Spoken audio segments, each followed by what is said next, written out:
Hey guys, what's going on? It's me, Jay. Sad news to report in the world of professional wrestling today on the death of beautiful Bobby Eaton, one half of the Midnight Express, passing away at the age of 62. Yeah, beautiful Bobby Eaton was, of course, he was a legendary professional wrestler, legendary tag team wrestler, master of the Alabama Jam, and just one of the best in ring wrestlers of the 1980s.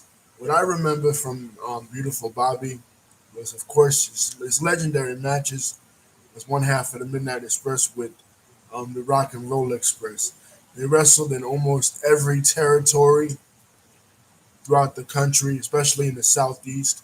They wrestled in Memphis, which is where he first started when he was um, Beautiful Bobby and Loverboy Dennis in the Memphis territory. And they hooked up with their manager, James E. Cornette, Jim Cornette, who we always talk about on this channel and give props to Jim Cornette as being one of the greatest. But Bobby Eaton was part of that package, um, part of that team. And unfortunately now he has passed away. I remember him from WCW, not only being part of the Midnight Express, not both versions of the Midnight Express with Stan Lane and with Dennis Condrey, but also as part of the Blue Bloods with Lord Steven Regal. Because after Jim Cornette and Stan Lane left WCW in 1993, Beautiful Bobby stayed behind because he had a family. So he still had to work and he still had to provide for his family. So he became part of the Dangerous Alliance in 1992 because they left in 1991 the first time, especially Stan Lane. He left in 1991 the first time, and Beautiful Bobby then was on his own, and that's when he became television champion and part of the Dangerous Alliance, and he teamed a lot with Arn Anderson. Um, and then from there, in like 1994, 1995, they started doing this series of vignettes with him and Lord Steven Regal, where Lord Steven Regal would try to refine him because he painted Beautiful Bobby as a redneck type, and then all of a sudden, Beautiful Bobby comes out um, as a as the Earl of Eaton, and he was part of a trio with himself, Lord Steven Regal, and Dave Taylor. First it was just him and Lord Steven Regal, and then it was him, Lord Steven Regal, and Dave Taylor. Um, and it was a pretty good, once again, a pretty good team. Every time Beautiful Bobby would have a tag team partner, he would just he would just knock it out the park. He started his career of course, he's from Huntsville, Alabama, so he started his career in the southeastern territory, Robert Fuller's territory. And like I said, he moved on to Memphis, and in Memphis was where he met Loverboy Dennis Condrey and Beautiful Bobby. I mean, excuse me, and Jim Cornette. And then Bill Watts formed the team because the famous story with Bill Watts was that Bill had a lot of Bill Watts was drawing a lot of people in the early '80s in Mid South wrestling, but he wasn't drawing none of the girls. So Jerry Lawler and Jerry Jarrett went to his territory one day, and it was like, well, you have a lot of people in the audience, but you don't have no blowjobs. He said, look, if you want to get hookers, get them on your own time. What he meant, like, tag teams that could attract the girls. So they brought them to Mid South and they formed the, the Midnight Express. And then they went on a feud with the Rock and Roll Express. And then they came to Jim Crockett Promotions, um, where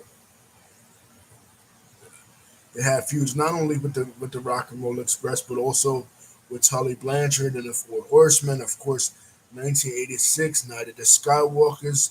The scaffold match with the Road Warriors that everybody remembers, where Jim Cornette fell down and broke his ankle. It was really good stuff.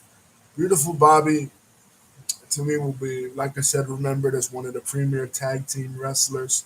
And I heard this news as soon as I woke up this morning, and I was just devastated because the Midnight Express, and this is the reason why the Midnight Express now should go into the Hall of Fame, because Bobby Eaton is no longer with us. I saw a picture the other day, like a couple of weeks ago, with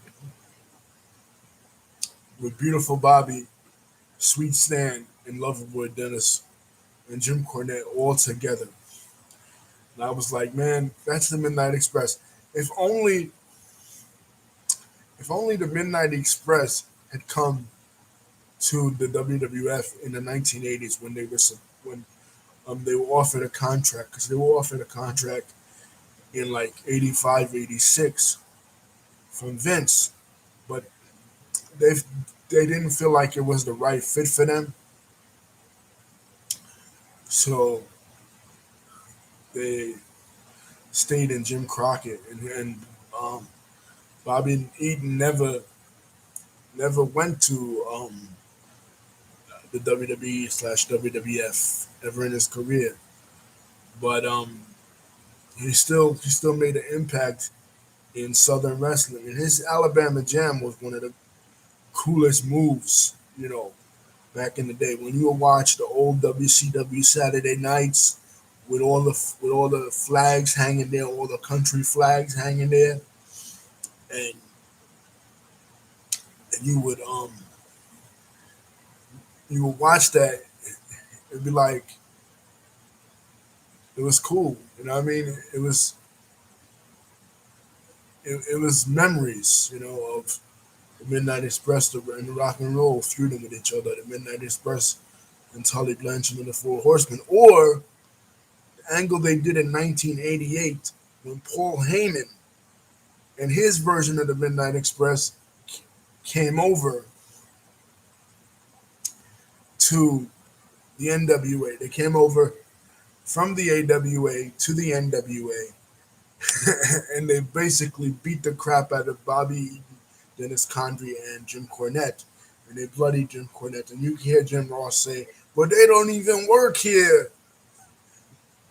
And then Jim Cornette, and I was watching this too a couple of weeks ago, when Jim Cornette turns babyface in the interview, and he's like, my mama tells me to get out of professional wrestling, but I told Mama, you're gonna have to, I told Mama, you're gonna have to forget about this one, darling, because I gotta be a man and I gotta handle this one on my own. Something to that effect. It's Jim Cornette. It's hard to keep up with how fast he communicates. But yeah, that's when the Midnight Express turned babyface in 1988, and then they stayed babyface until 1990 at the Clash of Champions when they turned on the Dynamic Dudes. Yeah, so rest in peace to beautiful Bobby Eaton. The legacy of tag team wrestling will never be the same, and that's what's really a shame, because tag team wrestling is not what tag team wrestling was when I was a kid. When you had tag teams like the Midnight Express, like the Rock and Roll, like the Road Warriors, and like the Four Horsemen, Tully Blanchard and Arn Anderson, they were tremendous, great tag teams, man. You know what I mean? Um,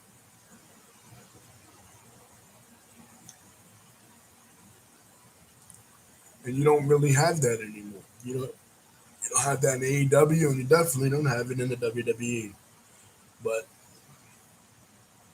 rest in peace to beautiful Bobby. Um, and condolences to his family. Guys, don't forget to like and subscribe and hit the bell button to see when my next video is coming out. Love y'all. And just remember the old intro that Jim Cornette used to do too for the Midnight Express. Presenting to you, beautiful Bobby, Sweet Stan. twin sons from different mothers. Peace.